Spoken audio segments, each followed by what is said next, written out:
Nah, persoalan terkait dengan riba itu sebenarnya tidak ada khilafiyah. Kalau kita bicara riba, ya baik ulama-ulama mutaqaddimin sampai mutaakhirin itu tidak ada yang berbeda tentang haramnya riba. Tapi kalau bicara bunga bank, bicara bank itu baru ada beda itu. Baru kemudian mereka berbeda pendapat. Baik. Ya, jadi skema investasi usaha lanjutan dari materi sebelumnya itu adalah melalui kemitraan atau melalui pinjaman modal. Kita sudah bahas tentang kemitraan kapitalisme. Nah, hari ini kita membahas tentang pinjaman modal di dalam kapitalisme. Ya. Jadi pinjaman modal ini di dalam kapitalisme itu adalah berupa utang sejumlah uang untuk usaha. Ini yang biasa terjadi. Ya, umumnya terjadi di dunia kapitalisme. Nah, umumnya pinjaman ini nanti akan dikembalikan dengan cara dicicil, dengan adanya tambahan bunga, denda, keterlambatan, dan denda percepatan pelunasan atau yang disebut dengan penalti. Kemudian ada juga sita jaminan agunan kalau tidak dapat melunasi. Ini umumnya begitu. Ya, kalau kita bertransaksi di perbankan, maka kita akan mendapati hal ini. Begitu juga dengan lembaga keuangan yang ada saat ini di dalam sistem ekonomi kapitalisme, maka kita akan memperoleh pinjaman modal sebagai penggerak perekonomian katanya, itu dengan skema seperti ini. Jadi kalau tidak dengan bank, maka perekonomian itu akan tidak jalan. Ini alasan mereka yang juga mengatakan bahwa perbankan itu tidak haram. Karena nanti membantu bermanfaat bagi perekonomian dan seterusnya. Namun skema yang dia berikan untuk kemudian menjalankan perekonomian, terutama melalui pinjaman itu adalah dengan skema seperti ini.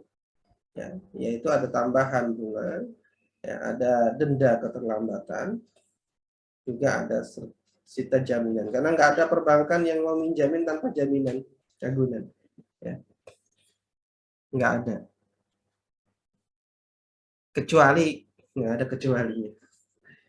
Kecuali agunannya itu bernilai lebih kecil daripada jumlah pinjaman. Itu kalau sudah dalam tanda kutip dipercaya oleh perbankan.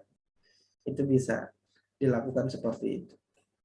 Makanya ada yang utangnya kemudian sangat besar, tidak bisa ditutupi oleh asetnya. Ya karena memang skema pinjamannya begitu.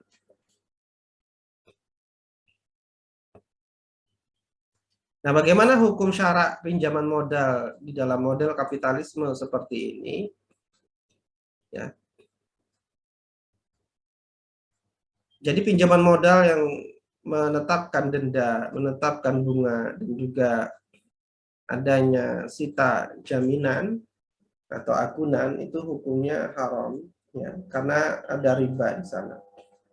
Yang pertama adanya riba qard. Ini terjadi karena adanya bunga tadi, tambahan atas pokok utang saat pengembalian pinjaman. Ini disebut dengan riba qard. Ya, diperjanjikan di awal. Yang kedua ada riba nasi'ah. Ini terjadi karena adanya denda keterlambatan dan penalti percepatan pelunasan yang merupakan tambahan atas pokok utang itu disebabkan karena adanya perubahan atau penambahan tempo waktu. Ya, ini riba nasi'ah. Sedangkan sita terhadap agunan itu adalah akad yang batil. Ya. Karena ini mengambil harta orang lain dengan jalan yang tidak dibenarkan oleh syariat. Nah, jadi kalau kita lihat dalam model permodalan dengan pinjaman ini di dalam kapitalisme saat ini yang banyak digunakan oleh masyarakat, paling tidak ada 3 keharaman di sana, yaitu ada riba qard, ada riba nasi'ah, kemudian batilnya sita agunan.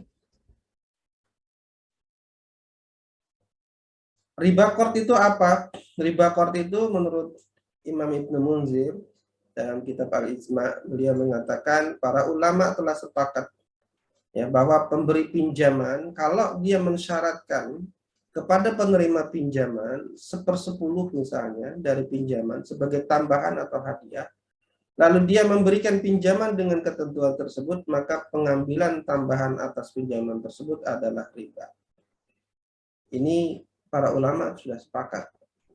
Kalau itu yang dilakukan itu riba. Ya. Nah ini tentu saja Imam Ibnu Nuzir, ya, beliau menuliskan kitabnya jauh sebelum adanya pendapat-pendapat yang ada di tahun 2000-an, ya, yang kemudian fatwanya membolehkan perbankan. Kemudian riba qard itu terjadi itu pada pinjaman atau yang disebut dengan qardun atau qard. Bisa juga terjadi pada jual beli tempo pembayaran atau kredit yang disebut dengan dain. Bai'uddain. Kalau dicicil jadi bai'uddain wa bitaqsid. Yang diterapkan bunga sebagai tambahan atas pokok pinjaman. Ini adalah haram. Dalilnya adalah hadis Nabi Shallallahu Alaihi Wasallam. Ini hadis yang mauquf. Ya. Hadis ini terhenti pada sahabat. Tapi hadis ini hadis yang bisa dipakai bil makna. Ya. Jadi ini hadis sahih tapi hadis mauquf. Kullu qardin dara manfa'atan fahuwa wajhun min wujuhir riba. Setiap pinjaman dara manfaah yang mengambil manfaat fahuwa dia adalah wajhun min wujuhir riba. Dia adalah satu bagian dari bagian-bagian riba.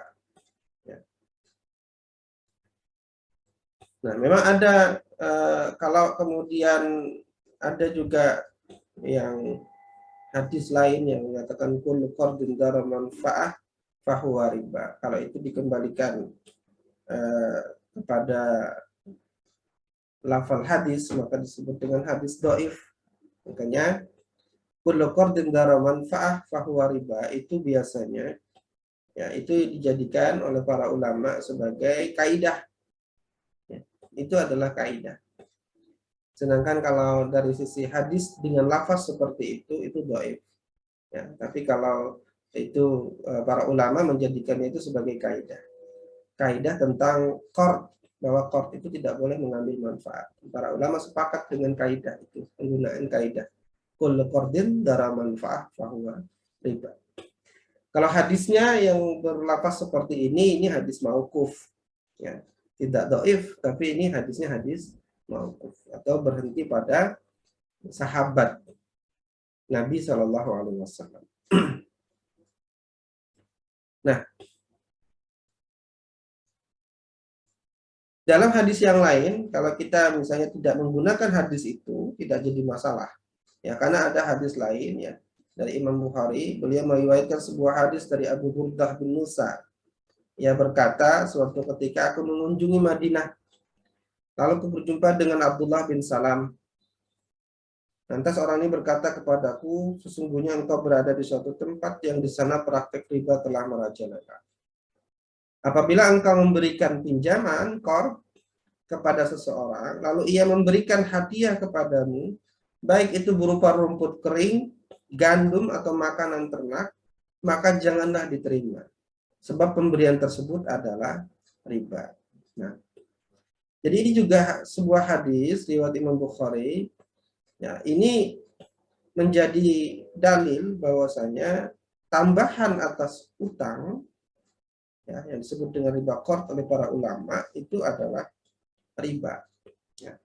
Jadi tambahan apapun ini disebutkan baik itu berupa rumput kering atau berupa makanan, ya gandum atau makanan ternak bahkan, maka itu adalah tambahan yang riba. Jadi keharaman riba qard.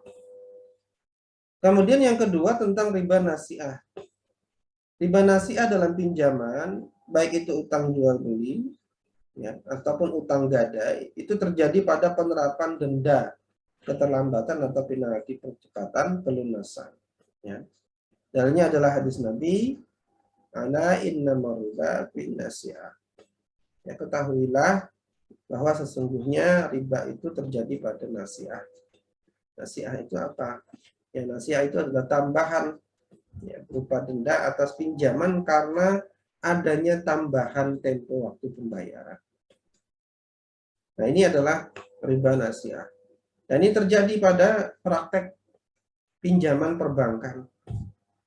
Juga pinjaman-pinjaman yang dilakukan oleh individu-individu dengan menerapkan tambahan bunga, ya, denda dan penalti.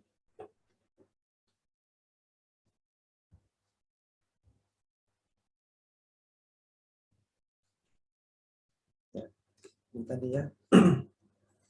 Baik, yang ketiga ini terkait dengan sita agunan. Biasanya kalau tidak terjadi pelunasan atau tidak dapat melakukan pelunasan sampai jatuh tempo waktunya, ya, bahkan sampai mungkin ke pengadilan, maka akan disita agunan yang dijadikan jaminan atas pinjaman tadi.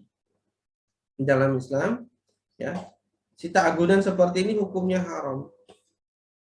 Nah, dalam agunan pinjaman atau gadai pinjaman ataupun dari utang jual beli, ya, yang disebabkan oleh pengambilan harta milik orang lain itu dengan jalan yang batil. Kenapa ya? Karena penyitaan yang dilakukan itu tidak sesuai dengan syariat Islam. Ya, di mana penyitaan diambil oleh orang yang menghutangi itu secara penuh atau langsung dimiliki.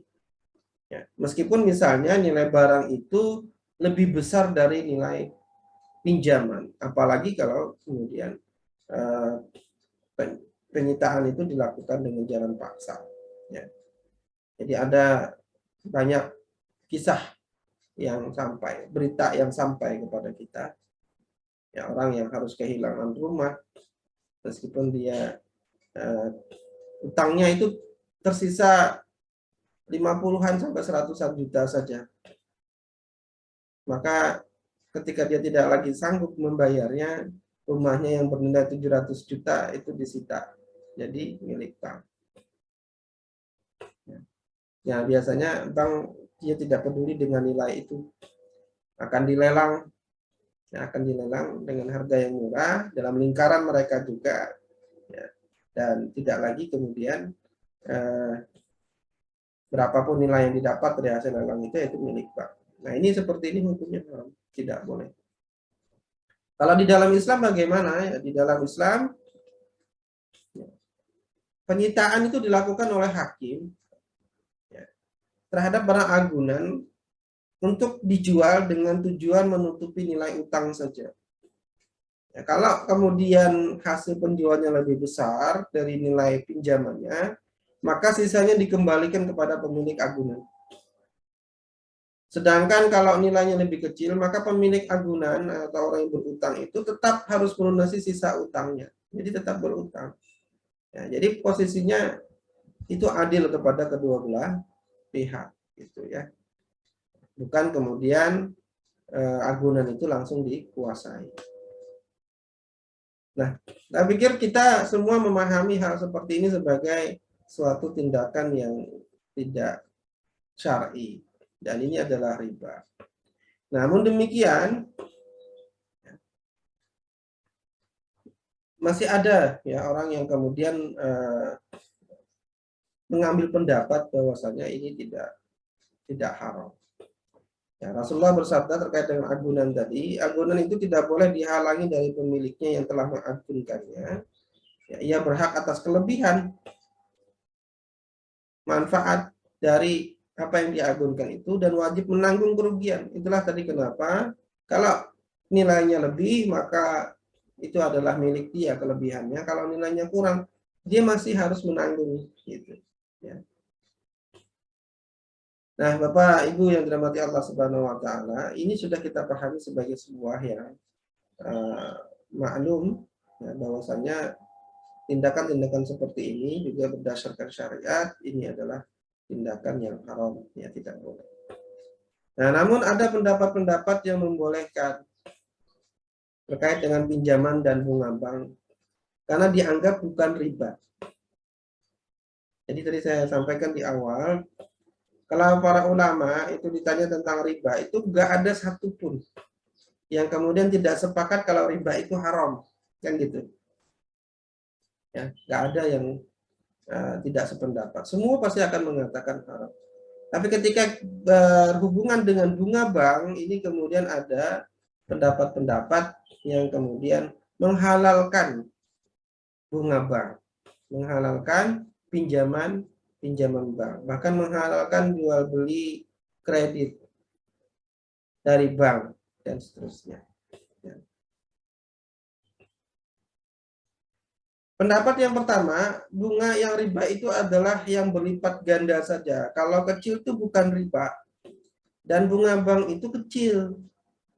Ya, nilainya 2%, 3%, 5% itu kecil, itu tidak besar, itu tidak berlipat ganda. Jadi alasan yang pertama itu mengatakan kalau kecil itu bukan riba. Ya.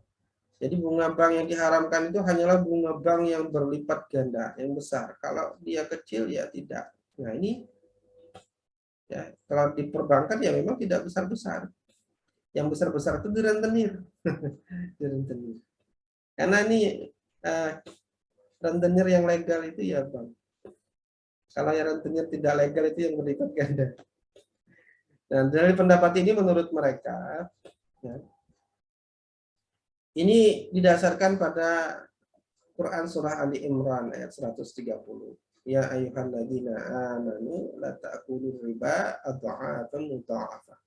Hai orang-orang yang beriman, janganlah kamu makan riba yang berlipat ganda.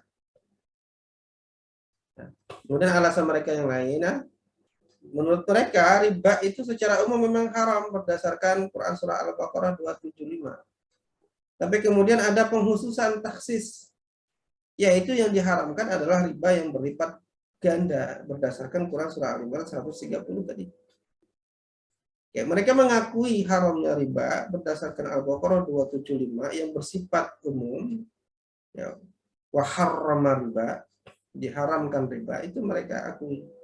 Akan tapi menurut mereka itu maknanya umum dan ditaksis dengan Ali Imran 130, yaitu riba yang berlipat ganda. Jadi riba yang tidak berlipat ganda itu hukumnya boleh sebagai taksis atau perkecualian dari keumuman riba di dalam Al-Baqarah 275 tersebut. Ini alasan pendapat yang pertama. Apa bantahannya? Pendapat ini salah dan batil. Kenapa? Sebab secara tidak sah dalam ilmu usul fiqih mengambil mafhum mukhalafah, pemahaman kebalikan yang implisit dari suatu ayat. Kenapa tidak sah? Karena bertentangan dengan nas ayat dan hadis yang lain. Nas yang dimaksud adalah nas yang mengharamkan riba secara umum, baik riba yang sedikit maupun yang banyak. Yaitu Quran surah Al-Baqarah 275 tadi. Wa ahallallahu al-bai' wa harrama riba. Nah, dalam ilmu usul fikih, mafhum mukhalafah itu tidak sah jika bertentangan dengan nas. Misal, setiap muslim itu dilarang memaksa budak perempuannya melakukan pelacuran jika mereka menghendaki kesucian. Ini Quran surah An-Nur 33. Maka mafhum mukhalafahnya boleh memaksa budak perempuan jika mereka tidak menghendaki kesucian. Ini kalau menggunakan mafhum mukhalafah yang seperti itu tadi gitu. Ya, di dalam Quran surah An-Nur ayat 33 kan begitu. Tidak boleh memaksa budak perempuan melakukan pelacuran jika mereka menghendaki kesucian. Nah, kalau dibalik maknanya, jadi kalau mereka tidak menghendaki kesucian, berarti boleh dipaksa. Itu kalau mafhum mukhalafahnya dipakai seperti itu. Ini tidak boleh. Ini mafhum mukhalafah yang batil, tidak sah, dan tidak boleh diamalkan. Karena bertentangan dengan nas umum yang mengharamkan zina. Baik pelaku zinanya menghendaki kesucian ataupun tidak. Maka tetap tidak boleh. Nah, demikian pula dengan membolehkan riba yang sedikit, tidak berlipat ganda, dengan mengambil mafhum mukhalafah dari Quran surah Ali Imran. Itu adalah batil. Sama seperti mengambil tadi, ya, mafhum mukhalafah terkait dengan itu. Karena bertentangan dengan nas yang mengharamkan riba. Imam Ibnu Hain al-Andalusi berkata, riba sudah diharamkan dalam segala jenis. Ya, maka dari hal yang terdapat dalam ayat tersebut, yaitu beliau menyebutnya itu adalah al-hal, ya, suatu keadaan kondisi saja ayat itu, yaitu riba atau afan mudha'afah tadi tidak dapat diambil mafhum mukhalafahnya dan tidak dapat pula menjadi qaid, ya, pembatas dalam larangan riba. Jadi para ulama juga begitu mengatakan. Quran surah Ali Imran 130 itu adalah taksis dari Al-Baqarah 275. Ini pendapat yang keliru, pendapat yang salah. Dalam ilmu usul fikih, dalil taksis itu haruslah datang belakangan, mutaakhir. Jadi datang dulu Al-Baqarah 275. Ya, setelah 275 baru harusnya An-Nur 130 tadi. Harusnya begitu. Datangnya harus belakangan kalau dia menjadi taksis. Sedangkan dalil umum itu datang lebih dulu, harusnya begitu kan. Nah, kalaupun turun lebih dulu maka seharusnya bersambung muttasil dalam satu rangkaian ayat dengan dalil umumnya. Jadi kadang ayat Al-Qur'an itu yang cukup panjang misalnya itu sebagian diturunkan oleh Allah. Belum selesai maksudnya ayatnya itu. Baru kemudian diturunkan sambungannya, itu namanya muttasil, bersambung. Ya. Jadi kalaupun dia itu turunnya lebih dulu, misalnya lebih dulu Quran surah Ali Imran tadi, ya, Quran surah Ali Imran 130 tadi, lebih dulu, maka seharusnya sambungannya itu yang Al-Baqarah 275. Tapi kan tidak begitu. Ini dari dua ayat yang berbeda, dari dua surah yang berbeda. Nah, jadi tidak bersambung antara Ali Imran 130 dengan Al-Baqarah 275, itu tidak bersambung.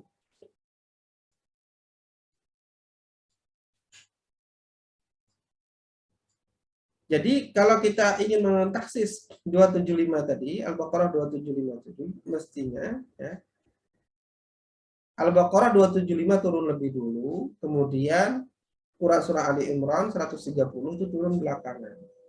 Harusnya begitu kalau menggunakan taksis. Tapi faktanya tidak demikian. Karena Quran surah Ali Imran 130 itu turun lebih dulu, baru kemudian turun Quran surah Al-Baqarah 275. Lalu bagaimana bisa ayat Al-Quran yang turun lebih dulu itu mentaksis ayat Quran yang turun belakangan? Gitu. Ya. Jadi kesimpulannya, bunga yang riba itu adalah yang berlipat ganda. Kalau kecil bukan riba, ini adalah pendapat yang batil, ya, bertentangan dengan dalil dan ilmu. Nanti silakan dilihat dalam kitab Asbabun Nuzul, ya, terkait dengan Quran surah Ali Imran 130 dan Al-Baqarah 275. Al-Baqarah 275 termasuk ayat-ayat yang turun akhir-akhir menjelang Rasulullah SAW wafat. Jadi Ali Imran 130 itu lebih dulu turunnya daripada Al-Baqarah 275, sehingga dia tidak bisa mentaksis Al-Baqarah 275. Pendapat kedua, bunga bank itu boleh karena suka sama suka saling ridho. Ini ada juga yang demikian, yang menyatakan bahwa ini kan kita sudah saling ridho, Ustaz. Nah, jadi boleh dong. Ya, alasannya apa? Ya, alasannya bunga bank ini boleh karena pemberi bunga dan penerima bunga sudah sama-sama saling rela, suka sama suka. Ya, ini saling menguntungkan lah. Nah, artinya tidak terjadi paksaan atau kezoliman. Aina zulm, di mana zolimnya? Sudah sama suka kok kepada para pihak yang terlibat itu. Sehingga unsur kerelaan ini menjadi alasan dibolehkannya bunga bank oleh mereka yang berpikiran seperti ini. Ini juga sesuai menurut mereka dengan Quran surah An-Nisa 29. Ya ayyuhalladzina amanu la ta'kulu amwalakum bainakum bil batil illa an takuna tijaratan an taradin minkum. Nah, kata antara din minkum ini kan saling ridho. Jadi kalau sudah saling ridho, kecuali dengan perniagaan yang saling ridho, ini ya sudah, ini boleh. Apa bantahannya? Ya, pendapat ini batil karena kerelaan suka sama suka itu tidak dapat menghalalkan sesuatu yang diharamkan. Yang haram itu akan tetap haram meskipun dilakukan secara suka sama suka. Misalnya berzina, yang dilakukan secara suka sama suka, apakah menjadi halal? Kan tidak, tetap saja hukumnya haram. Kalau tidak suka sama suka itu namanya perkosaan. Kalau suka sama suka berarti kan ini perzinahan yang dilakukan. Suka sama suka. Ataupun berjudi misalnya. Berjudi yang dilakukan suka sama suka, hukumnya tetap saja haram. Meskipun hatinya happy, bahagia ketika berjudi, itu tidak kemudian menjadikan berjudi itu hukumnya menjadi boleh. Ya, demikian pula dengan bunga bank yang dilakukan secara suka sama suka, hukumnya tetap haram. Karena bunga bank ini adalah riba yang diharamkan dengan nas yang jelas. Jadi maksud Quran surah An-Nisa 29 terkait dengan saling ridho itu adalah bahwa dalam melaksanakan perniagaan yang halal harus dilakukan dengan ijab qabul yang syar'i. Sebab ijab qabul itu dapat menunjukkan keridhaan para pihak yang berniaga. Ini dalam tafsir Quranul Azim ya. Terus 2. Imam Ibnu Katsir dalam tafsir beliau. Jadi yang dimaksud keridhaan di sini itu adalah membicarakan tentang keridhaan di dalam perniagaan yang halal, bukan perniagaan yang haram. Perniagaan yang haram, ya ridho itu tidak ada pengaruhnya terhadap keharaman. Tapi kalau perniagaan yang halal tidak ada ridho, maka tidak sah. Gitu. Nah, jadi Quran surah An-Nisa 29 ini itu bicara tentang ridho terkait dengan ijab dan qabul. Bukan melakukan perniagaan apa saja menjadi boleh asal saling ridho. Ini pemahaman yang batil terhadap ayat tersebut. Nah, sehingga kalau orang mengatakan bunga bank itu boleh karena suka sama suka atau saling ridho, ini adalah pendapat yang batil karena transaksinya haram. Itu akan tetap haram meskipun dilakukan dengan saling ridho. Ada yang berpendapat lain lagi, ya, bunga bank itu tidak riba kalau untuk usaha yang produktif. Jadi kalau pinjamannya itu untuk usaha yang produktif maka itu adalah boleh. Ya. Jadi mereka berpendapat bunga bank yang diharamkan itu kalau bunga yang bersifat konsumtif. Jadi yang haram itu hanya bunga bank yang diberikan kepada nasabah untuk keperluan yang konsumtif. Tapi kalau untuk usaha yang produktif itu boleh. Ya, kalau konsumtif itu misalnya untuk beli rumah, beli mobil, beli perhiasan, dan lain sebagainya. Itu ini konsumtif, ini yang haram. Untuk produktif seperti untuk modal usaha, ya, maka bunga bank itu boleh. Kenapa ya? Karena tadi alasannya sangat membantu masyarakat yang ingin berusaha, menjalankan roda perekonomian. Nah, ini pendapatnya. Demikian. Boleh nggak berpendapat yang seperti itu? Pendapat ini juga batil, ya tidak bernilai sedikit pun secara syar'i. Kenapa demikian? Karena membuat pengecualian dari keharaman riba hanya berdasarkan dalil akli, dalil akal, bukan dalil syar'i wahyu. Pengecualian atau taksis semacam ini itu tidak dibenarkan. Ya. Taksis terhadap dalil itu harus dengan dalil. Dengan nas. Entah nasnya itu Al-Quran atau nasnya itu hadis. Maka taksisnya baru boleh digunakan. Misalnya, di dalam Quran surah Al-Maidah ayat 3, disebutkan secara umum seluruh bangkai itu haram. Hurimat alaikumul maitah. Diharamkan atas kalian bangkai. Kemudian ditaksis oleh hadis bahwa ada bangkai yang boleh, yaitu bangkai ikan dan belalang. Dalam hadis sahih. Jadi keumuman tadi keumuman keharaman itu kalau mau dikecualikan itu harus menggunakan dalil nas, bukan dengan akli.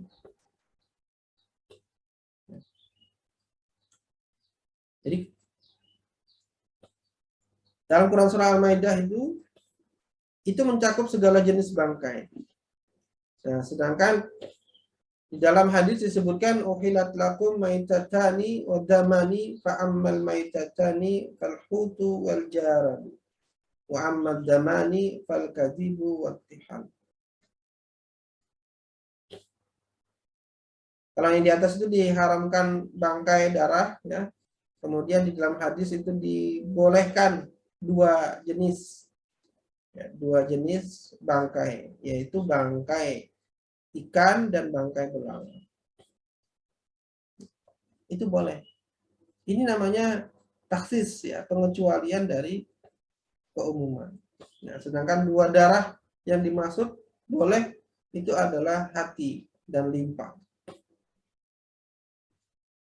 Itulah yang seharusnya dilakukan, ya. Mengecualikan sesuatu yang haram harus dengan dalil syariat yang sahih, ya, tidak menggunakan akli. Demikian juga dengan riba, dalil haramnya jelas sudah. Qalu innamal bai'u mislu riba wa halallahu al-bai'a wa harrama riba. Karena mereka itu mengatakan sungguhnya jual beli itu sama dengan riba, padahal Allah telah menghalalkan jual beli dan mengharamkan riba. Ini umum. Ya. Ini umum. Mencakup segala macam bentuk riba, baik untuk keperluan konsumtif maupun produktif, nggak ada bedanya. Karena ayatnya dalam keumuman.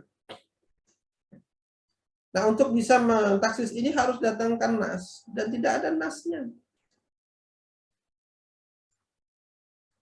Dalam kaidah usul fikih menyebutkan al-am yabqa ala umumihi malam yarid dalil taksis. Ya, dalam kaidah usul fikih, dalil umum itu tetap dalam keumuman selama tidak terdapat dalil yang mengkhususkan. Dan tidak ada dalil yang mengkhususkan atau mengecualikan riba dalam bentuk produktif dan konsumtif itu sama sekali tidak ada.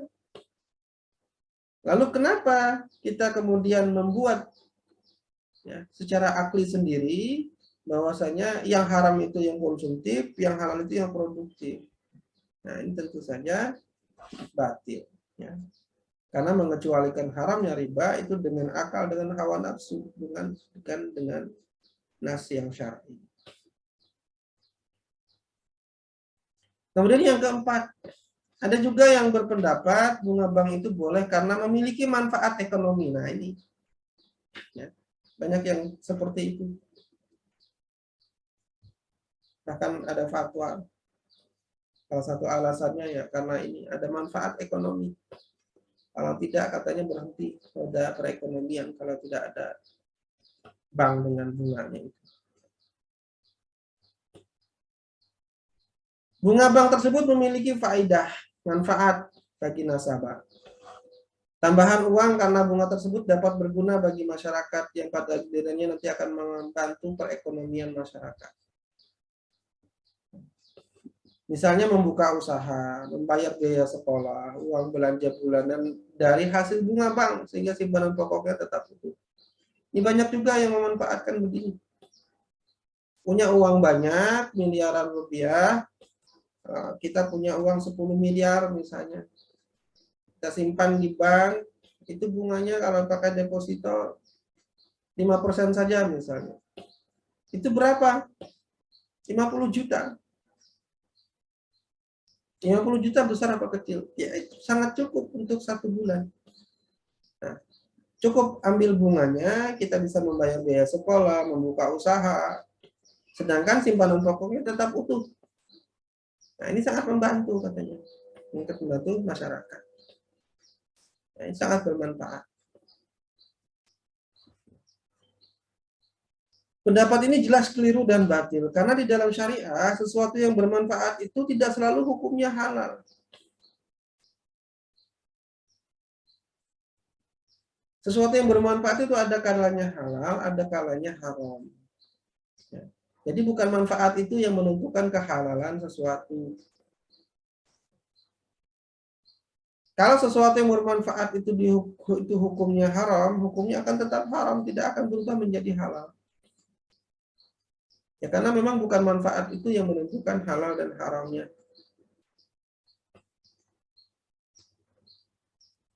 Ya, firman Allah Subhanahu wa taala, yas'alunaka 'anil khamri wal maisiri qul fihima ismun kabir wa manafi'u lin-nas wa ismuhuma akbar min naf'ihima. Mereka bertanya kepada engkau Muhammad tentang khamar dan maisir. Katakanlah pada keduanya itu ada dosa besar dan ada juga manfaat-manfaatnya untuk manusia. Ya, khamar dan maisir itu ada manfaatnya. Namun dosa keduanya lebih besar dari manfaatnya. Jadi bukan karena sesuatu itu bermanfaat kemudian menjadi halal. Tapi ayat ini menunjukkan bahwasanya keharaman khamar dan judi itu meskipun ada manfaatnya bagi manusia, tetap haram hukumnya, tetap tidak boleh. Begitupun misalnya pelacuran, itu juga ada manfaatnya. Paling tidak banyak ya manfaatnya. Manfaat bagi laki-laki, manfaat bagi perempuan, itu kan ada manfaatnya. Jadi ada pekerjaan yang perempuan katanya, makanya disebut dengan PSK, pekerja kan itu. Terus dipajaki juga. Nah ini katanya ada manfaatnya. Nah, apakah kemudian menjadikan pelacuran itu menjadi halal? Kan tidak. Jadi prinsip seorang muslim ya, apa yang dihalalkan adalah baik, sedangkan apa yang diharamkan adalah buruk, walaupun ada manfaat di situ. Itu harusnya menjadi prinsip kita. Sebagaimana kaidah syara mengatakan, haitsumma yakunu syar'u takunu maslahah. Di mana ada syariat, di sana ada kemaslahatan. Bukan dibalik ya. Bukan kalau ada masalah kemudian ada syariat, tidak. Tapi adanya syariat itulah yang mendatangkan kemanfaatan. Ini prinsip yang harus dipegang oleh seorang muslim. Bahwa syariatlah yang mendatangkan manfaat, sedangkan jika syariat telah melarang, maka sesuatu itu pasti menimbulkan kemudaratan bagi manusia. Nah, Bapak Ibu para ustaz-ustaz rahimakumullah, jadi kalau ada yang mengatakan bunga bank itu boleh karena memiliki manfaat ekonomi, ini jelas pendapat yang batil. Kenapa ya? Karena standar halal dan haramnya itu bukanlah manfaat, tapi ketetapan dari Allah atau dalil syar'i.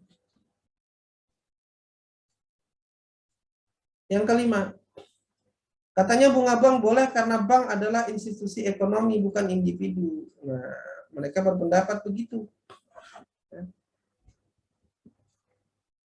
Karena dulu di zaman Nabi SAW itu belum ada institusi keuangan yang bernama bank yang membantu ekonomi masyarakat. Riba pada masa itu terjadi adalah interaksi antar individu saja. Oleh karena itu, riba yang diharamkan di zaman dulu itu bukanlah riba yang diharamkan zaman dulu itu bukanlah riba yang terjadi antara individu dengan institusi bank. Gitu. Bukan dengan lembaga, itu individu antar individu saja. Seperti saat ini itu adalah institusi bank atau lembaga keuangan. Jadi dalilnya itu menurut mereka itu hanya berlaku untuk interaksi antar individu, tidak berlaku interaksinya kepada lembaga atau institusi. Nah, pendapat ini keliru dan batil. Kenapa ya? Karena haramnya riba itu bersifat umum, dalil umum. Ya. Baik riba antar individu maupun antar individu dengan institusi keuangan. Nah, selain itu juga, jika riba antar individu saja hukumnya haram, maka riba yang dilakukan oleh institusi tentu lebih haram lagi. Nah, harusnya memahaminya begitu, bukan kemudian menjadi tidak haram. Yang pertama, ini adalah dalil umum. Tidak ada batasannya, kecuali dengan nas. Tidak bisa dibatasi dengan akliyah tadi sudah dijelaskan alasannya. Nah, seharusnya berpikirnya malah kalau individu saja diharamkan, apalagi kalau institusi yang melakukan. Sebab riba oleh institusi itu pasti mempunyai legitimasi yang lebih kuat dan penyebarannya akan lebih luas. Jadi keharamannya itu akan lebih banyak, lebih luas lagi tersebar. Ini sama halnya dengan zina dan dalam pelacuran. Ini kenapa kita padankan dengan zina? Karena zina itu kan jelas bagi mereka gitu, keharamannya. Coba kalau kemudian zina itu dilembagakan, dilegalisasi. Ya, karena pelacuran ini kan juga bisa terjadi antar individu kan. Tapi juga bisa terjadi antar individu dengan sebuah institusi prostitusi.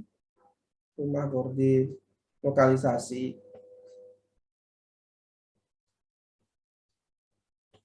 Ada induk semangnya. Ada mucikarinya. Nah, itu lembaga. Nah, apakah kemudian menjadikan pelacuran itu boleh? Hanya karena dilembagakan. Oleh karena itu, jika pelacuran antara individu saja diharamkan, maka terlebih lagi pelacuran yang didukung oleh sebuah sistem atau institusi, tentu lebih haram lagi hukumnya. Jadi pendapat bahwa bunga bank boleh karena dilakukan oleh institusi ekonomi yang legal seperti ini, itu sama dengan mengatakan perkataan batil. Ya, seperti ini. Yang dilarang Al-Quran itu kan berkata, kepada orang tua. Sedangkan kalau memukulnya kan boleh. Ya, naudzubillah. Itu sama seperti itu. Yang mengatakan itu kan individu saja. Ya kalau lembaga boleh lah.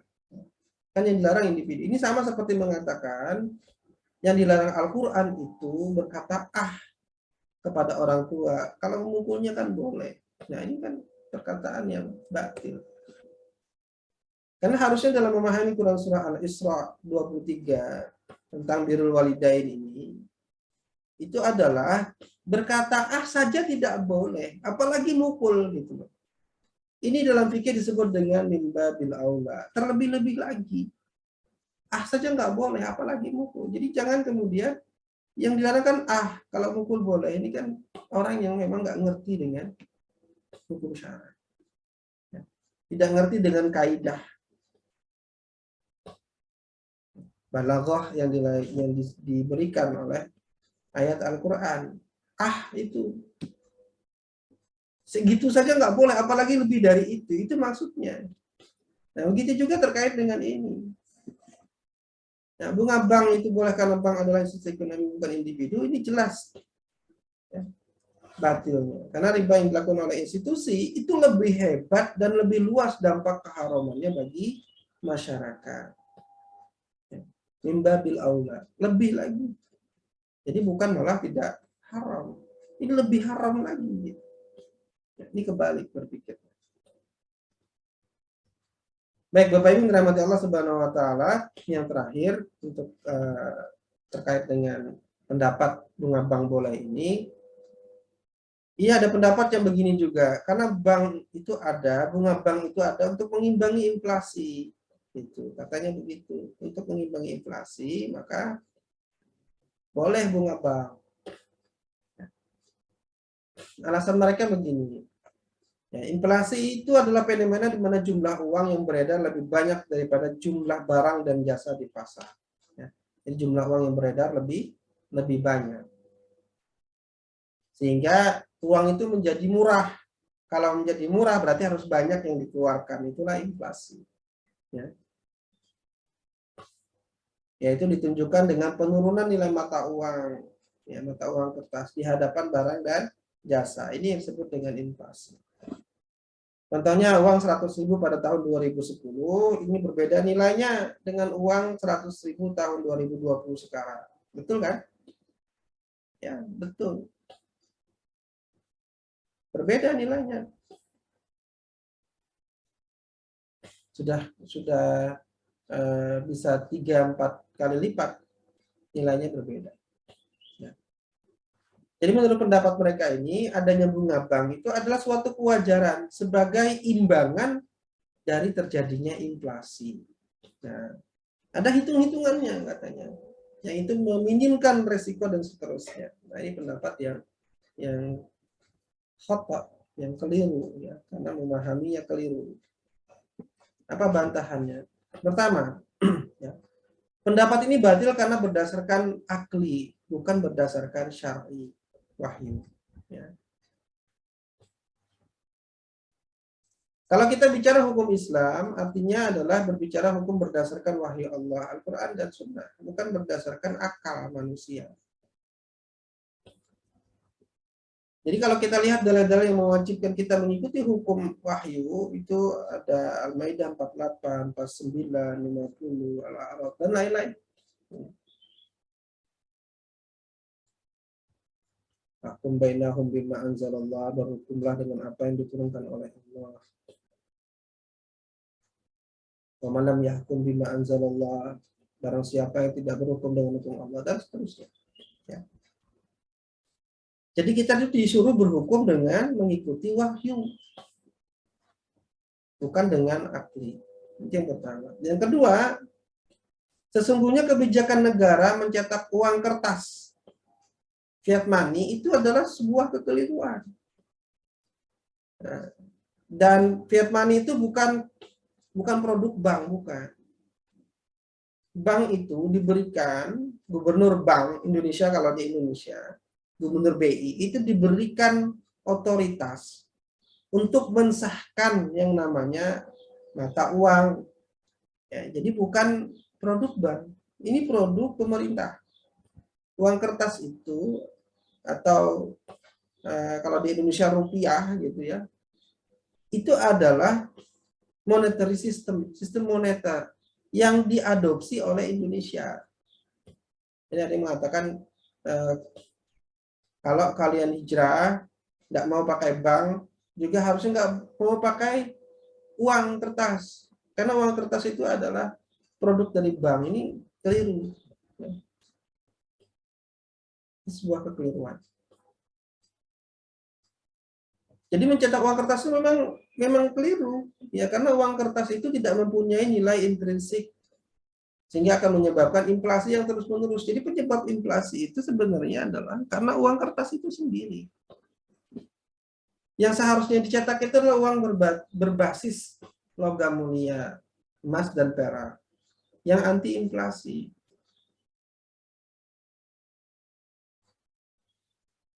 Berbasis logam mulia itu artinya bisa langsung logamnya yang diedarkan atau logamnya itu dijadikan standar tukar gitu, terhadap uang kertas yang beredar. Itu boleh. Dan itu akan mengakibatkan tidak terjadinya inflasi. Misalnya pada zaman Nabi SAW, harga satu ekor kambing itu 1 dinar. Sampai dengan hari ini juga masih 1 dinar kan, harga 1 ekor kambing. Ya. 1 dinar itu berapa? 1 dinar itu sekitar 3.900.000-an, 4 juta. Kira-kira dapat kambing nggak 4 juta?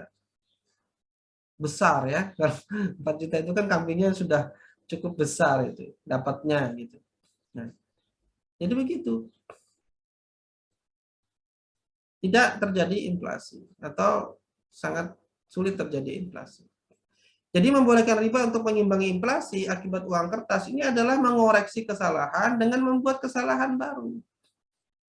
Bunga abang itu adalah pertambahan terhadap pinjaman atau simpanan atas fiat money. Tidak mempedulikan apakah terjadi pertambahan barang atau jasa di pasar. Kan begitu. Fiat money itu sendiri sudah bermasalah, ditambah lagi masalah. Ya, muncul nilai uang yang bertambah dari fiat money. Fiat money sendiri itu sudah bermasalah, itu sudah mengakibatkan inflasi. Ditambah lagi, makanya inflasinya nggak karu-karuan. Ini sama dengan memperbanyak jumlah uang yang beredar daripada barang dan jasa di pasar, iya kan? Ini kan penggandaan uang namanya. Ya, kalau ada uang kertas, kita bungakan tanpa melihat adanya pertambahan barang dan jasa, sebagaimana konsepnya bunga bank, kita nggak peduli mau bertambah atau tidak. Yang bertambah kan uang kertasnya ini. Ya, tadi dari 10 miliar bertambah 50 juta. 50 juta ini tidak berdasarkan transaksi apa-apa. itu malah menambah lebih banyak uang yang beredar di pasaran, sehingga inflasinya akan nambah masalah gitu. Ya. Ini sama artinya dengan menuangkan minyak ke dalam api, bukannya mengimbangi inflasi, sebaliknya malah memperparah inflasi. Dalam fikih hal ini sebagaimana orang yang membersihkan kotoran tinja yang najis, ya pada baju menggunakan air kencing kan nambah gitu, nambah masalah, ya. Nambah kotor. Jadi seharusnya membersihkan kotoran itu mestinya menggunakan air mutlak yang suci, bukan menggunakan air kencing yang juga najis. Jadi ingin menghindari inflasi itu jangan pakai bunga, itu sama seperti mencuci kotoran itu dengan air kencing. Bukannya kemudian berkurang, malah bertambah inflasinya. Nah, jadi kesimpulannya, kalau ada orang mengatakan bunga bank boleh karena bunga bank untuk mengimbangi inflasi, ini jelas pendapat yang tidak sesuai dengan fakta ekonomi. Ya, tidak sesuai dengan fakta ekonomi. Dan menyelesaikan masalah dengan memperburuk kondisinya. Inflasi akan tambah buruk. Makanya inflasi itu tidak, coba yang mereka mengatakan bunga bank itu bisa mengimbangi inflasi. Sejak kapan bank berdiri di Jerman sana pertama kali? Jadi Eropa kan. Sampai sekarang itu inflasi terimbangi enggak, inflasi tambah parah. Itu bukti nyata. Ya karena memang konsepnya memang begitu. Baik, mungkin itu yang bisa kita jelaskan terkait dengan bunga bank ini dan mudah-mudahan menghilangkan subhat-subhat di dalam pinjaman modal bunga bank. Wallahu a'lam. Assalamualaikum warahmatullahi wabarakatuh. Nah, persoalan terkait dengan riba itu sebenarnya tidak ada khilafiyah. Kalau kita bicara riba, ya baik ulama-ulama mutaqaddimin sampai mutaakhirin itu tidak ada yang berbeda tentang haramnya riba. Tapi kalau bicara bunga bank, bicara bank itu baru ada beda itu. Baru kemudian mereka berbeda pendapat. Baik. Ya, jadi skema investasi usaha lanjutan dari materi sebelumnya itu adalah melalui kemitraan atau melalui pinjaman modal. Kita sudah bahas tentang kemitraan kapitalisme. Nah, hari ini kita membahas tentang pinjaman modal di dalam kapitalisme. Ya. Jadi pinjaman modal ini di dalam kapitalisme itu adalah berupa utang sejumlah uang untuk usaha. Ini yang biasa terjadi. Ya, umumnya terjadi di dunia kapitalisme. Nah, umumnya pinjaman ini nanti akan dikembalikan dengan cara dicicil, dengan adanya tambahan bunga, denda, keterlambatan, dan denda percepatan pelunasan atau yang disebut dengan penalti.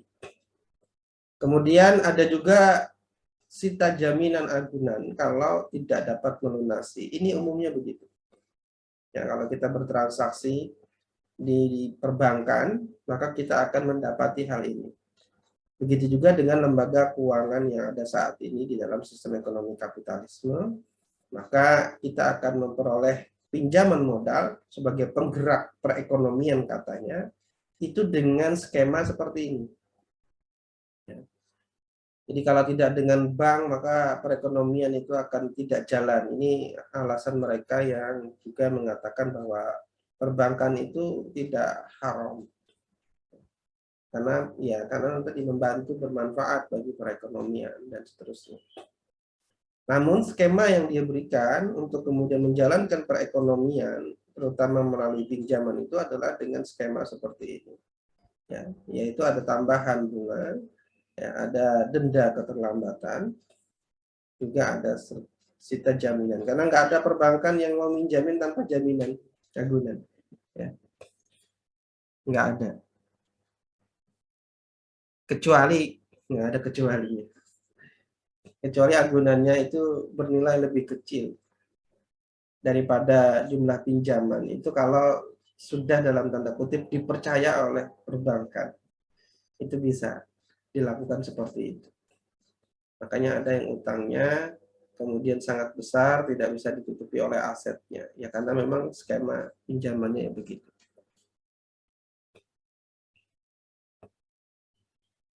Nah, bagaimana hukum syarak pinjaman modal di dalam model kapitalisme seperti ini? Ya. Jadi pinjaman modal yang menetapkan denda, menetapkan bunga, dan juga adanya sita jaminan atau agunan itu hukumnya haram, ya, karena ada riba di sana. Yang pertama adanya riba qard. Ini terjadi karena adanya bunga tadi, tambahan atas pokok utang saat pengembalian pinjaman. Ini disebut dengan riba qard. Ya, diperjanjikan di awal. Yang kedua ada riba nasi'ah. Ini terjadi karena adanya denda keterlambatan dan penalti percepatan pelunasan yang merupakan tambahan atas pokok utang itu disebabkan karena adanya perubahan atau penambahan tempo waktu. Ya, ini riba nasi'ah. Sedangkan sita terhadap agunan itu adalah akad yang batil. Ya, karena ini mengambil harta orang lain dengan jalan yang tidak dibenarkan oleh syariat. Nah, jadi kalau kita lihat dalam model permodalan dengan pinjaman ini di dalam kapitalisme saat ini yang banyak digunakan oleh masyarakat, paling tidak ada 3 keharaman di sana, yaitu ada riba qard, ada riba nasi'ah, kemudian batilnya sita agunan. Riba qard itu apa? Riba qard itu menurut Imam Ibnu Munzir dalam kitab Al-Ijma', beliau mengatakan para ulama telah sepakat ya bahwa pemberi pinjaman kalau dia mensyaratkan kepada penerima pinjaman 1/10 misalnya dari pinjaman sebagai tambahan atau hadiah, lalu dia memberikan pinjaman dengan ketentuan tersebut, maka pengambilan tambahan atas pinjaman tersebut adalah riba. Ini para ulama sudah sepakat. Kalau itu yang dilakukan itu riba. Ya. Nah, ini tentu saja Imam Ibnu Munzir, ya, beliau menuliskan kitabnya jauh sebelum adanya pendapat-pendapat yang ada di tahun 2000-an, ya, yang kemudian fatwanya membolehkan perbankan. Kemudian riba qard itu terjadi itu pada pinjaman atau yang disebut dengan qardun atau qard. Bisa juga terjadi pada jual beli tempo pembayaran atau kredit yang disebut dengan dain. Bai'uddain. Kalau dicicil jadi bai'uddain wa bitaksib. Yang diterapkan bunga sebagai tambahan atas pokok pinjaman. Ini adalah haram. Dalilnya adalah hadis Nabi Shallallahu Alaihi Wasallam. Ini hadis yang mauquf. Ya. Hadis ini terhenti pada sahabat. Tapi hadis ini hadis yang bisa dipakai bil makna. Ya. Jadi ini hadis sahih tapi hadis mauquf. Kullu qardin dara manfaatan fahuwa wajhun min wujuhi riba. Setiap pinjaman jarwa manfaah yang mengambil manfaat bahwa dia adalah wajhun min wujuhir riba. Dia adalah satu bagian dari bagian-bagian riba. Ya. Nah, memang ada kalau kemudian ada juga yang hadis lain yang mengatakan kullu qardin dara manfaah fahuwa riba. Kalau itu dikembalikan kepada lafal hadis maka disebut dengan hadis dhaif. Makanya kullu qardin dara manfaah fahuwa riba itu biasanya ya itu dijadikan oleh para ulama sebagai kaidah. Ya, itu adalah kaidah. Sedangkan kalau dari sisi hadis dengan lafaz seperti itu dhaif. Ya, tapi kalau itu para ulama menjadikannya itu sebagai kaidah. Kaidah tentang qard, bahwa qard itu tidak boleh mengambil manfaat. Para ulama sepakat dengan kaidah itu, penggunaan kaidah. Kullu qardin dara manfaah fahuwa riba.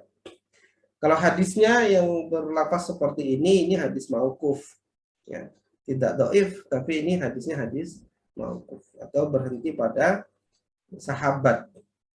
Nabi Shallallahu Alaihi Wasallam. Nah,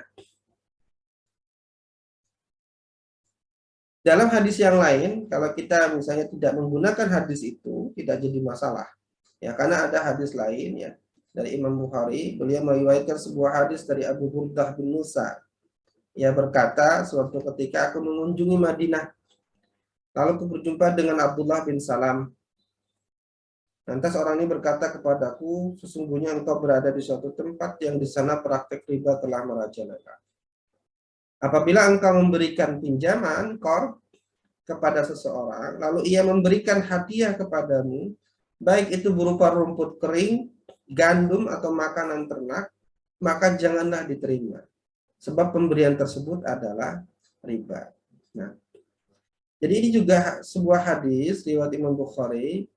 Ya, ini menjadi dalil bahwasanya tambahan atas utang ya, yang disebut dengan riba qard oleh para ulama itu adalah riba.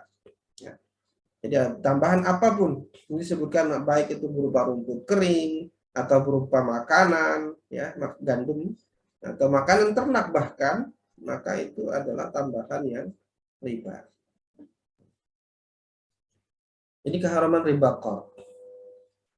Kemudian yang kedua tentang riba nasi'ah. Riba nasi'ah dalam pinjaman, baik itu utang jual beli, ya, ataupun utang gadai, itu terjadi pada penerapan denda, keterlambatan atau penalti percepatan pelunasan. Ya. Dalilnya adalah hadis Nabi, ala innamal riba bin nasi'ah.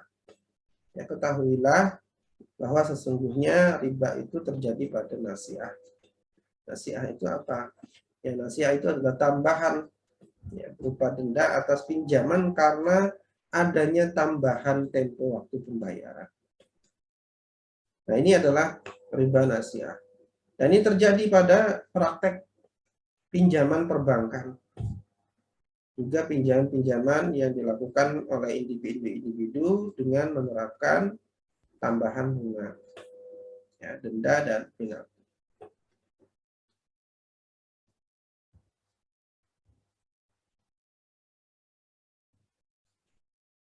Ya, ini tadi ya. Baik, yang ketiga ini terkait dengan sita agunan. Biasanya kalau tidak terjadi pelunasan atau tidak dapat melakukan pelunasan sampai jatuh tempo waktunya, ya, bahkan sampai mungkin ke pengadilan, maka akan disita agunan yang dijadikan jaminan atas pinjaman tadi. Dalam Islam, ya, sita agunan seperti ini hukumnya haram. Nah, dalam agunan pinjaman atau gadai pinjaman ataupun dari utang jual beli, ya, yang disebabkan oleh pengambilan harta milik orang lain itu dengan jalan yang batil. Kenapa ya? Karena penyitaan yang dilakukan itu tidak sesuai dengan syariat Islam. Ya, di mana penyitaan diambil oleh orang yang menghutangi itu secara penuh atau langsung dimiliki. Ya, meskipun misalnya nilai barang itu lebih besar dari nilai pinjaman, apalagi kalau kemudian penyitaan itu dilakukan dengan jalan paksa. Ya. Jadi ada banyak kisah yang sampai, berita yang sampai kepada kita. Ya, orang yang harus kehilangan rumah, meskipun dia utangnya itu tersisa 50-an sampai 100-an juta saja. Maka ketika dia tidak lagi sanggup membayarnya, rumahnya yang bernilai 700 juta itu disita. Jadi milik bank. Ya, biasanya bank dia tidak peduli dengan nilai itu. Akan dilelang. Ya, akan dilelang dengan harga yang murah dalam lingkaran mereka juga. Ya, dan tidak lagi kemudian berapapun nilai yang didapat dari hasil lelang itu milik bank. Nah, ini seperti ini hukumnya tidak boleh. Kalau di dalam Islam bagaimana? Ya, di dalam Islam penyitaan itu dilakukan oleh hakim ya, terhadap barang agunan untuk dijual dengan tujuan menutupi nilai utang saja. Ya, kalau kemudian hasil penjualnya lebih besar dari nilai pinjamannya, maka sisanya dikembalikan kepada pemilik agunan. Sedangkan kalau nilainya lebih kecil, maka pemilik agunan atau orang yang berutang itu tetap harus melunasi sisa utangnya. Jadi tetap berutang. Ya, jadi posisinya itu adil kepada kedua belah pihak, gitu ya. Bukan kemudian agunan itu langsung dikuasai. Nah, saya pikir kita semua memahami hal seperti ini sebagai suatu tindakan yang tidak syar'i, dan ini adalah riba. Namun demikian, masih ada ya orang yang kemudian mengambil pendapat bahwasanya ini tidak haram. Ya, Rasulullah bersabda terkait dengan agunan tadi, agunan itu tidak boleh dihalangi dari pemiliknya yang telah mengagunkannya. Ya, ia berhak atas kelebihan manfaat dari apa yang diagunkan itu dan wajib menanggung kerugian. Itulah tadi kenapa kalau nilainya lebih maka itu adalah milik dia kelebihannya. Kalau nilainya kurang, dia masih harus menanggung gitu. Ya. Nah, Bapak Ibu yang dirahmati Allah Subhanahu wa taala, ini sudah kita pahami sebagai sebuah yang maklum ya, bahwasanya tindakan-tindakan seperti ini juga berdasarkan syariat ini adalah tindakan yang haram, ya tidak boleh. Nah, namun ada pendapat-pendapat yang membolehkan terkait dengan pinjaman dan bunga bank karena dianggap bukan riba. Jadi tadi saya sampaikan di awal, kalau para ulama itu ditanya tentang riba, itu enggak ada satupun yang kemudian tidak sepakat kalau riba itu haram, kan gitu. Ya, enggak ada yang tidak sependapat. Semua pasti akan mengatakan haram. Tapi ketika berhubungan dengan bunga bank, ini kemudian ada pendapat-pendapat yang kemudian menghalalkan bunga bank, menghalalkan pinjaman bank, bahkan menghalalkan jual beli kredit dari bank dan seterusnya. Pendapat yang pertama, bunga yang riba itu adalah yang berlipat ganda saja. Kalau kecil itu bukan riba. Dan bunga bank itu kecil. Ya, nilainya 2%, 3%, 5% itu kecil, itu tidak besar, itu tidak berlipat ganda. Jadi alasan yang pertama itu mengatakan kalau kecil itu bukan riba. Ya. Jadi bunga bank yang diharamkan itu hanyalah bunga bank yang berlipat ganda, yang besar. Kalau dia kecil ya tidak. Nah ini ya kalau di perbankan ya memang tidak besar-besar. Yang besar-besar itu di rentenir. Di rentenir. Karena ini rentenir yang legal itu ya bang. Kalau yang rentenir tidak legal itu yang berlipat ganda. Dan dari pendapat ini menurut mereka, ya, ini didasarkan pada Quran surah Ali Imran ayat 130. Ya ayyuhalladzina amanu la ta'kulur riba adha'afan mudha'afah. Hai orang-orang yang beriman, janganlah kamu makan riba yang berlipat ganda. Nah, kemudian alasan mereka yang lain, menurut mereka riba itu secara umum memang haram berdasarkan Quran surah Al-Baqarah 275. Tapi kemudian ada penghususan taksis, yaitu yang diharamkan adalah riba yang berlipat ganda berdasarkan Quran surah Al-Imran 130 tadi. Ya, mereka mengakui haramnya riba berdasarkan Al-Baqarah 275 yang bersifat umum.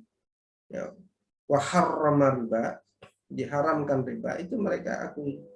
Akan tapi menurut mereka itu maknanya umum dan ditaksis dengan Ali Imran 130, yaitu riba yang berlipat ganda. Jadi riba yang tidak berlipat ganda itu hukumnya boleh sebagai taksis atau perkecualian dari keumuman riba di dalam Al-Baqarah 275 tersebut. Ini alasan pendapat yang pertama. Apa bantahannya? Pendapat ini salah dan batil. Kenapa? Sebab secara tidak sah dalam ilmu usul fiqih mengambil mafhum mukhalafah, pemahaman kebalikan yang implisit dari suatu ayat. Kenapa tidak sah? Karena bertentangan dengan nas ayat dan hadis yang lain. Nas yang dimaksud adalah nas yang mengharamkan riba secara umum, baik riba yang sedikit maupun yang banyak. Yaitu Quran surah Al-Baqarah 275 tadi. Wa ahallallahu al-bai' wa harrama riba. Nah, dalam ilmu usul fikih, mafhum mukhalafah itu tidak sah jika bertentangan dengan nas. Misal, setiap muslim itu dilarang memaksa budak perempuannya melakukan pelacuran jika mereka menghendaki kesucian. Ini Quran surah An-Nur 33. Maka mafhum mukhalafahnya boleh memaksa budak perempuan jika mereka tidak menghendaki kesucian. Ini kalau menggunakan mafhum mukhalafah yang seperti itu tadi gitu. Ya, di dalam Quran surah An-Nur ayat 33 kan begitu. Tidak boleh memaksa budak perempuan melakukan pelacuran jika mereka menghendaki kesucian. Nah, kalau dibalik maknanya, jadi kalau mereka tidak menghendaki kesucian, berarti boleh dipaksa. Itu kalau mafhum mukhalafahnya dipakai seperti itu. Ini tidak boleh. Ini mafhum mukhalafah yang batil, tidak sah, dan tidak boleh diamalkan. Karena bertentangan dengan nas umum yang mengharamkan zina. Baik pelaku zinanya menghendaki kesucian ataupun tidak. Maka tetap tidak boleh. Nah, demikian pula dengan membolehkan riba yang sedikit, tidak berlipat ganda, dengan mengambil mafhum mukhalafah dari Quran surah Ali Imran. Itu adalah batil.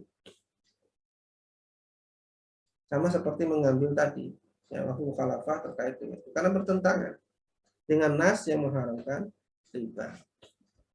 Imam Ibnu Hain al-Andalusi berkata, riba sudah diharamkan dalam segala jenis. Ya, maka dari hal yang terdapat dalam ayat tersebut, yaitu beliau menyebutnya itu adalah al-hal, ya, suatu keadaan kondisi saja ayat itu, yaitu riba atau afan mudha'afah tadi tidak dapat diambil mafhum mukhalafahnya dan tidak dapat pula menjadi qaid, ya, pembatas dalam larangan riba. Jadi para ulama juga begitu mengatakan. Quran surah Ali Imran 130 itu adalah taksis dari Al-Baqarah 275. Ini pendapat yang keliru, pendapat yang salah. Dalam ilmu usul fikih, dalil taksis itu haruslah datang belakangan, mutaakhir. Jadi datang dulu Al-Baqarah 275. Ya, setelah 275 baru harusnya An-Nur 130 tadi. Harusnya begitu. Datangnya harus belakangan kalau dia menjadi taksis. Sedangkan dalil umum itu datang lebih dulu, harusnya begitu kan. Nah, kalaupun turun lebih dulu maka seharusnya bersambung muttasil dalam satu rangkaian ayat dengan dalil umumnya. Jadi kadang ayat Al-Qur'an itu yang cukup panjang misalnya, itu sebagian diturunkan oleh Allah. Belum selesai maksudnya ayatnya itu. Baru kemudian diturunkan sambungannya, itu namanya muttasil, bersambung. Ya. Jadi kalaupun dia itu turunnya lebih dulu, misalnya lebih dulu Quran surah Ali Imran tadi, ya, Quran surah Ali Imran 130 tadi, lebih dulu, maka seharusnya sambungannya itu yang Al-Baqarah 275. Tapi kan tidak begitu. Ini dari dua ayat yang berbeda, dari dua surah yang berbeda. Nah, jadi tidak bersambung antara Ali Imran 130 dengan Al-Baqarah 275, itu tidak bersambung.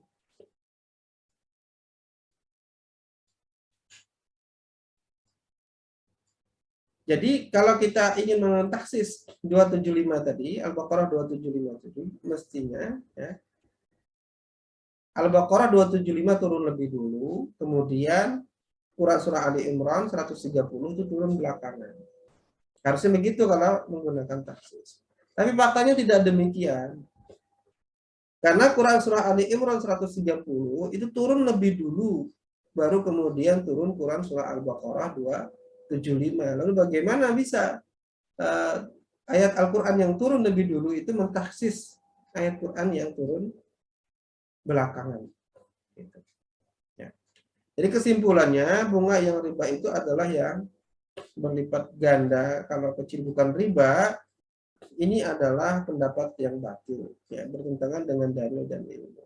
Nanti silakan dilihat dalam kitab Asbabun Nuzul, ya, terkait dengan Quran surah Ali Imran 130 dan Al-Baqarah 275. Al-Baqarah 275 termasuk ayat-ayat yang turun akhir-akhir menjelang Rasulullah SAW wafat. Jadi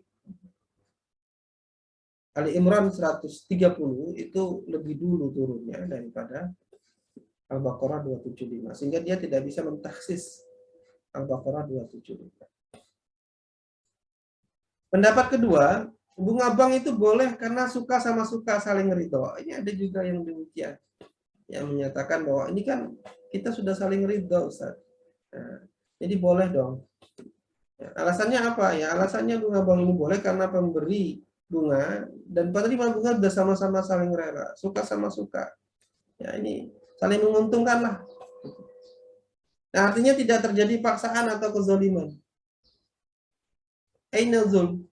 Di mana zolimnya? Yang sudah sama suka kok kepada pihak yang terlibat itu. Sehingga unsur kerelaan ini menjadi alasan dibolehkannya bunga bank oleh mereka yang berpikiran seperti ini. Ini juga sesuai menurut mereka dengan Quran surah An-Nisa 29. Ya ayyuhalladzina amanu la ta'kulu amwalakum bainakum bil batil illa an takuna tijaratan antaratin minkum. Nah, kata antaratin minkum ini kan saling ridho. Jadi kalau sudah saling ridho, kecuali dengan perdagangan yang saling ridho, ini ya sudah, ini boleh. Apa bantahannya? Ya, pendapat ini batil karena kerelaan suka sama suka itu tidak dapat menghalalkan sesuatu yang diharamkan. Yang haram itu akan tetap haram meskipun dilakukan secara suka sama suka. Misalnya berzina, yang dilakukan secara suka sama suka, apakah menjadi halal? Kan tidak, tetap saja hukumnya haram. Kalau tidak suka sama suka itu namanya perkosaan. Kalau suka sama suka berarti kan ini perzinahan yang dilakukan. Suka sama suka. Ataupun berjudi misalnya. Berjudi yang dilakukan suka sama suka, hukumnya tetap saja haram. Meskipun hatinya happy, bahagia ketika berjudi. Itu tidak kemudian menjadikan berjudi itu hukumnya menjadi boleh. Ya, demikian pula dengan bunga bank yang dilakukan secara suka sama suka. Hukumnya tetap haram. Karena bunga bank ini adalah riba yang diharamkan dengan nas yang jelas. Jadi maksud Quran surah An-Nisa 29 terkait dengan saling ridho itu adalah bahwa dalam melaksanakan perniagaan yang halal harus dilakukan dengan ijab qabul yang syar'i. Sebab ijab qabul itu dapat menunjukkan keridhaan para pihak yang berniaga. Ini dalam tafsir Quranul Azim, ya. Juz 2. Imam Ibnu Katsir dalam tafsir beliau. Jadi yang dimaksud keridhaan di sini itu adalah membicarakan tentang keridhaan di dalam perniagaan yang halal, bukan perniagaan yang haram. Perniagaan yang haram, ya ridho itu tidak ada pengaruhnya terhadap keharaman. Tapi kalau perniagaan yang halal tidak ada ridho, maka tidak sah. Gitu. Nah, jadi Quran surah An-Nisa 29 ini itu bicara tentang ridho terkait dengan ijab dan qabul. Bukan melakukan perniagaan apa saja menjadi boleh asal saling ridho. Ini pemahaman yang batil terhadap ayat tersebut. Nah, sehingga kalau orang mengatakan bunga bank itu boleh karena suka sama suka atau saling ridho, ini adalah pendapat yang batil karena transaksinya haram. Itu akan tetap haram meskipun dilakukan dengan saling ridho. Ada yang berpendapat lain lagi, ya, bunga bank itu tidak riba kalau untuk usaha yang produktif. Jadi kalau pinjamannya itu untuk usaha yang produktif maka itu adalah boleh, ya. Jadi mereka berpendapat bunga bank yang diharamkan itu kalau bunga yang bersifat konsumtif.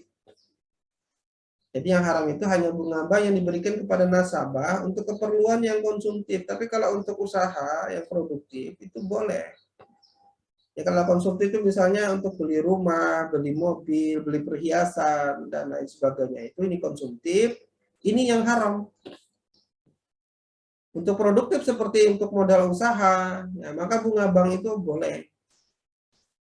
Kenapa ya? Karena tadi alasannya sangat membantu masyarakat yang ingin berusaha, menjalankan roda perekonomian. Nah ini pendapatnya. Demikian.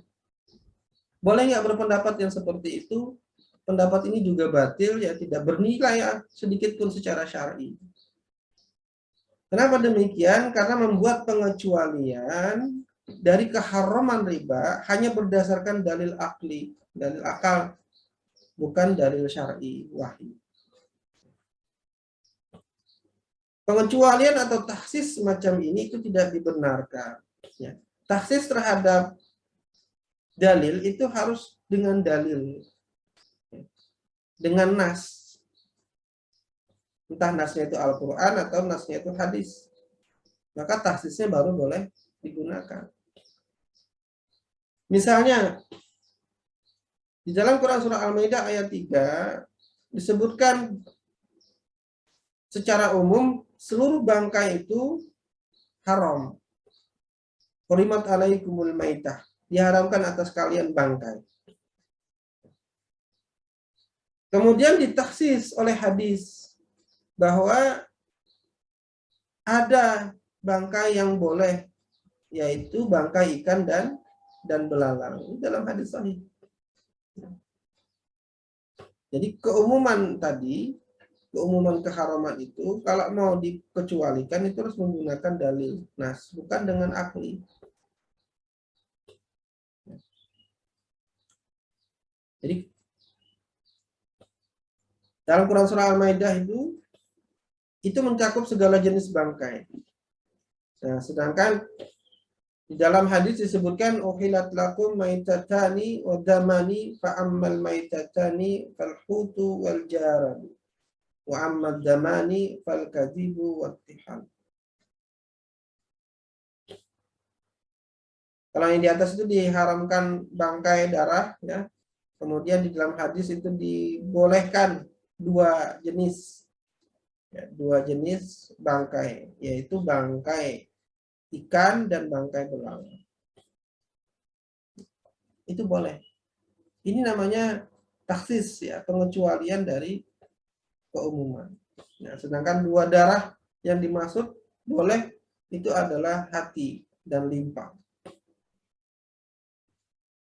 Itulah yang seharusnya dilakukan, ya. Mengecualikan sesuatu yang haram harus dengan dalil syariat yang sahih, ya, tidak menggunakan akli.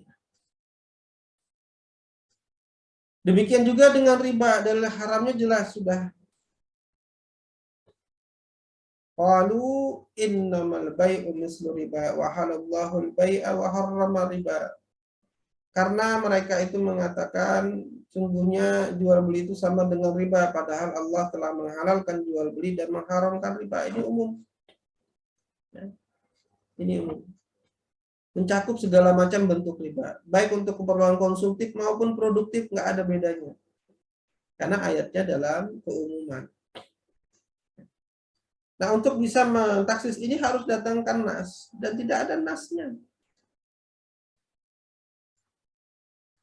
Dalam kaidah usul fikih menyebutkan al-am yabqa ala umumihi malam yarid dalil taksis. Ya, dalam kaidah usul fikih, dalil umum itu tetap dalam keumuman selama tidak terdapat dalil yang menghususkan. Dan tidak ada dalil yang menghususkan atau mengecualikan riba dalam bentuk produktif dan konsumtif itu sama sekali tidak ada. Lalu kenapa kita kemudian membuat, ya, secara akli sendiri bahwasanya yang haram itu yang konsumtif, yang halal itu yang produktif? Nah, ini tentu saja batil, ya.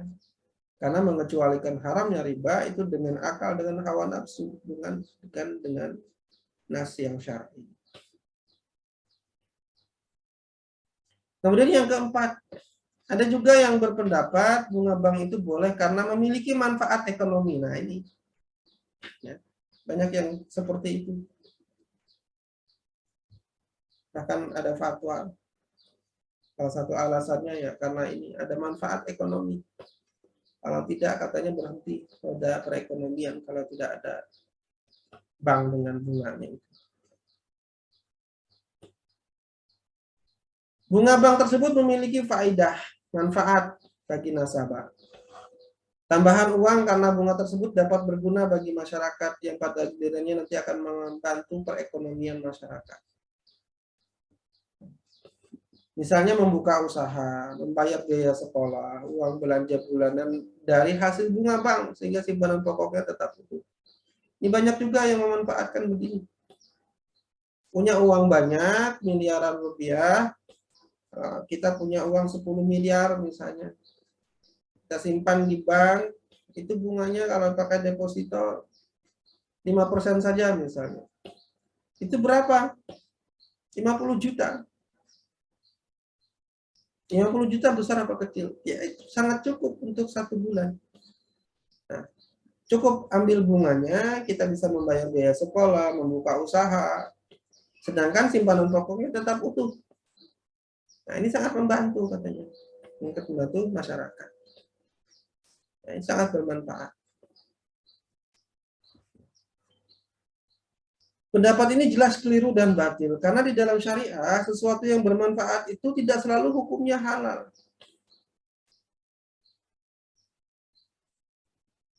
Sesuatu yang bermanfaat itu ada kalanya halal, ada kalanya haram. Ya. Jadi bukan manfaat itu yang menentukan kehalalan sesuatu. Kalau sesuatu yang bermanfaat itu hukumnya haram, hukumnya akan tetap haram, tidak akan berubah menjadi halal. Ya karena memang bukan manfaat itu yang menentukan halal dan haramnya. Ya, firman Allah Subhanahu wa taala, yas'alunaka 'anil khamri wal maisiri qul fihi ma ismun kabir wa manafi'u lin-nas wa ismuhuma akbar min naf'ihima. Mereka bertanya kepada engkau Muhammad tentang khamar dan maisir. Katakanlah pada keduanya itu ada dosa besar. Dan ada juga manfaat-manfaatnya untuk manusia. Ya, khamar dan maisir itu ada manfaatnya. Namun dosa keduanya lebih besar dari manfaatnya. Jadi bukan karena sesuatu itu bermanfaat kemudian menjadi halal. Tapi ayat ini menunjukkan bahwasanya keharaman khamar dan judi itu meskipun ada manfaatnya bagi manusia, tetap haram hukumnya, tetap tidak boleh. Begitupun misalnya pelacuran, itu juga ada manfaatnya. Paling tidak banyak ya manfaatnya. Manfaat bagi laki-laki, manfaat bagi perempuan, itu kan ada manfaatnya. Jadi ada pekerjaan yang perempuan katanya, makanya disebut dengan PSK, pekerja kan itu. Terus dipajaki juga. Nah ini katanya ada manfaatnya. Nah, apakah kemudian menjadikan pelacuran itu menjadi halal? Kan tidak.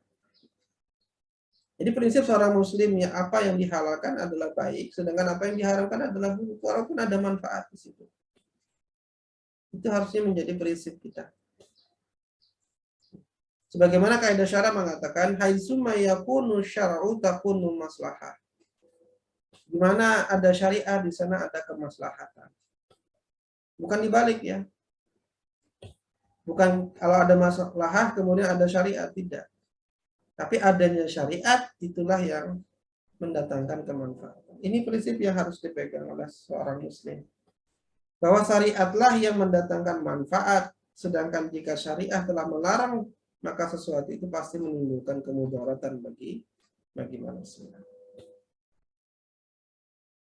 Nah, Bapak Ibu para ustaz rahimakumullah, Jadi kalau ada yang mengatakan bunga bank itu boleh karena memiliki manfaat ekonomi, ini jelas pendapat yang batil.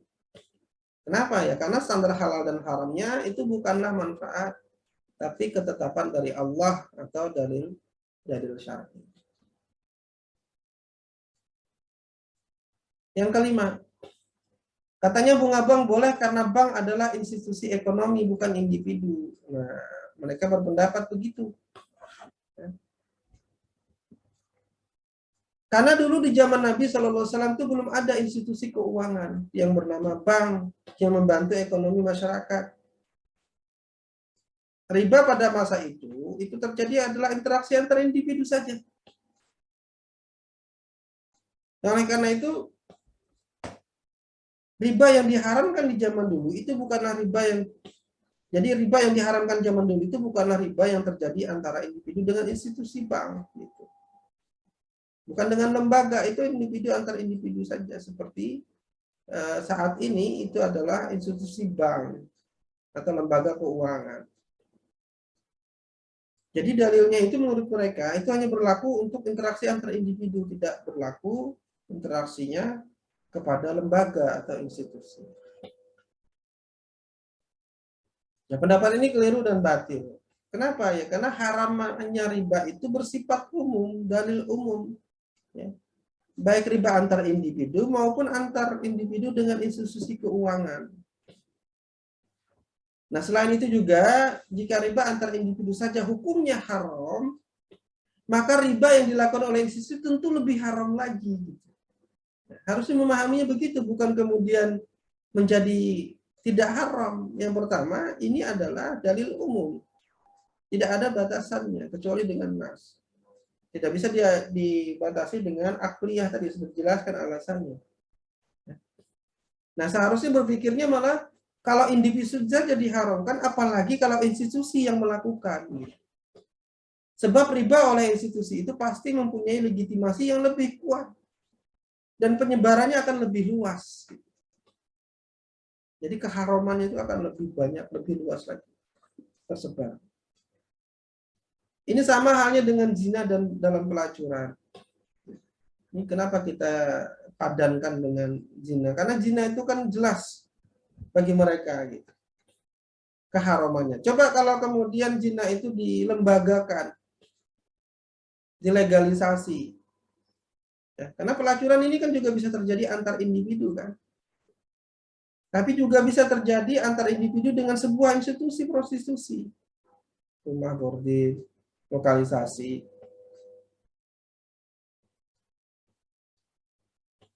Ada induk semangnya. Ada mucikarinya.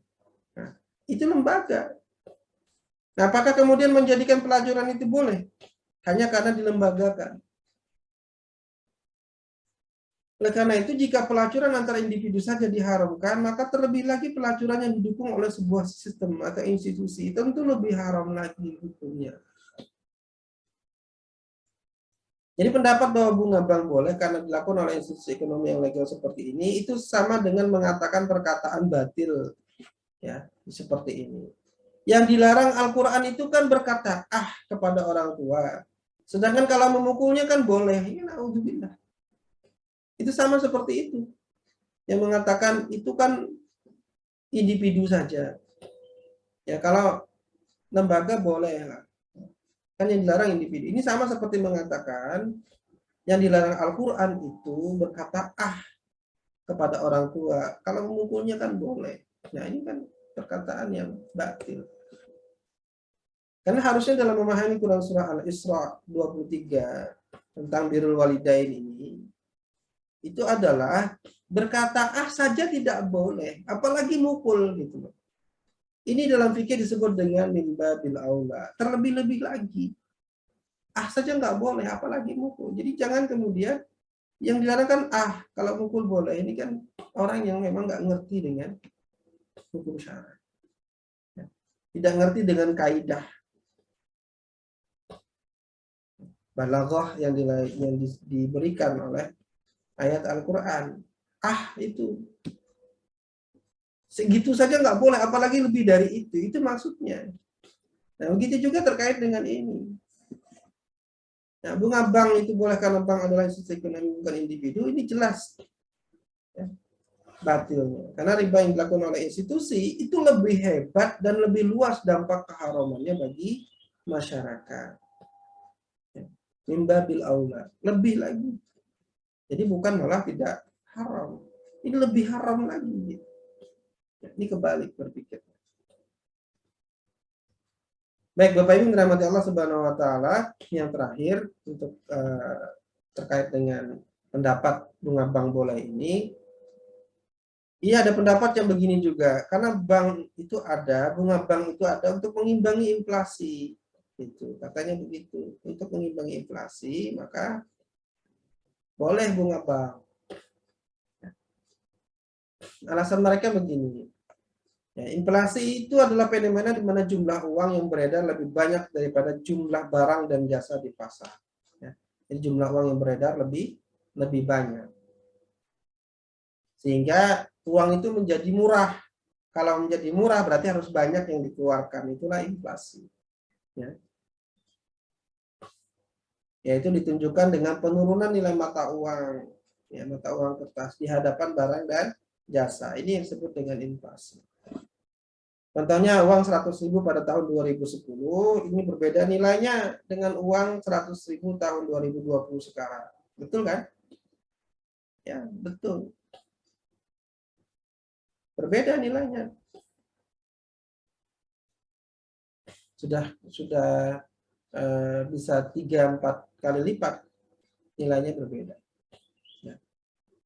Jadi menurut pendapat mereka ini, adanya bunga bank itu adalah suatu kewajaran sebagai imbangan dari terjadinya inflasi. Nah, ada hitung-hitungannya katanya, yaitu meminimkan resiko dan seterusnya. Nah, ini pendapat yang khata, yang keliru ya, karena memahaminya keliru. Apa bantahannya? Pertama, ya, pendapat ini batil karena berdasarkan akli, bukan berdasarkan syar'i. Wahyu. Ya. Kalau kita bicara hukum Islam, artinya adalah berbicara hukum berdasarkan wahyu Allah, Al-Quran dan Sunnah, bukan berdasarkan akal manusia. Jadi kalau kita lihat dalil-dalil yang mewajibkan kita mengikuti hukum wahyu, itu ada Al-Maidah 48, 49, 50, Al-A'raf, dan lain-lain. Hukum bainahum bima anzalallah, berhukumlah dengan apa yang diturunkan oleh Allah. Wa man lam yahkum bima anzalallah, barang siapa yang tidak berhukum dengan hukum Allah, dan seterusnya. Ya. Jadi kita disuruh berhukum dengan mengikuti wahyu, bukan dengan akli. Itu yang pertama. Yang kedua, sesungguhnya kebijakan negara mencetak uang kertas fiat money itu adalah sebuah kekeliruan. Nah, dan fiat money itu bukan produk bank, bukan. Bank itu diberikan, gubernur Bank Indonesia kalau di Indonesia, gubernur BI itu diberikan otoritas untuk mensahkan yang namanya mata uang. Ya, jadi bukan produk bank, ini produk pemerintah. Uang kertas itu atau kalau di Indonesia rupiah gitu ya, itu adalah monetary system, sistem moneter yang diadopsi oleh Indonesia. Jadi ada yang mengatakan kalau kalian hijrah nggak mau pakai bank, juga harusnya nggak mau pakai uang kertas, karena uang kertas itu adalah produk dari bank. Ini keliru. Ini sebuah kekeliruan. Jadi mencetak uang kertas itu memang keliru, ya, karena uang kertas itu tidak mempunyai nilai intrinsik sehingga akan menyebabkan inflasi yang terus-menerus. Jadi penyebab inflasi itu sebenarnya adalah karena uang kertas itu sendiri. Yang seharusnya dicetak itu adalah uang berbasis logam mulia, emas dan perak, yang anti inflasi.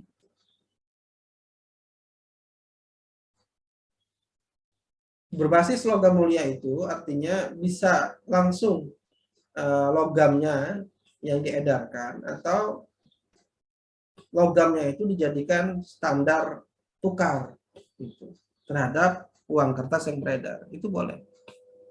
Dan itu akan mengakibatkan tidak terjadinya inflasi. Misalnya pada zaman Nabi Shallallahu Alaihi Wasallam, harga satu ekor kambing itu 1 dinar. Sampai dengan hari ini juga masih 1 dinar kan, harga satu ekor kambing. Ya. 1 dinar itu berapa? 1 dinar itu sekitar 3.900.000-an, 4 juta. Kira-kira dapat kambing nggak 4 juta? Besar ya. 4 juta itu kan kambingnya sudah cukup besar itu dapatnya gitu. Nah, jadi begitu.